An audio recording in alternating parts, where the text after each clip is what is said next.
ಇವತ್ತು Maruti Suzuki classic cars meet Bengaluru chapter arrange ಮಾಡಿದ್ವಿ ಲಾಲ್ಬಾಗಲ್ಲಿ. ನೀವು ನೋಡ್ತಾ ಇರೋಂಗೆ ಎಲ್ಲ ಗಾಡಿಗಳು ಇದ್ದಾವೆ. ರೈಟ್ ಫ್ರಮ್ ಮಾರುತಿ 800 SS80 ಕ್ಲಾಸಿಕ್ಕಿಂದ ಹಿಡಿದು ಝೆನ್ ಕಾರ್ಬನ್, ಬಲೆನೋ ಆ್ಯಂಡ್ ಈ ರೆಡ್ ಆಲ್ಟೋ ನೋಡ್ತಾ ಇದ್ದಾರೆ. It's fully done up. And diesel Esteem, petrol Esteem, ಇನ್ನೊಂದು ಜಿಪ್ಸಿ, ಇನ್ನೊಂದು restore Gypsy, army restore Gypsy, ಒಂದು ಕ್ಲಾಸಿಕ್ 800 ಎಲ್ಲ ಇನ್ನೂ ತುಂಬ ಜನ ಬರಬೇಕು.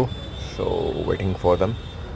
ಏನೋ ಒಂಥರ ಚೆನ್ನಾಗಿರುತ್ತೆ to share each others love for classic Gypsy, Carbon ಆಗಲಿ, Suzuki, any Japanese engineering machines. So ಇನ್ನೂ ತುಂಬ ಜನ ಬರಬೇಕು. ವೆಯ್ಟ್ ಮಾಡ್ತಾ ಇದ್ದೀವಿ, ನೋಡೋಣ ಇನ್ನೂ ಎಷ್ಟು ಜನ ಬರ್ತಾರೆ ಅಂತ. ಸಂಡೇ ಮಾರ್ನಿಂಗ್, ಡಿಸೆಂಬರ್ ಬೇರೆ.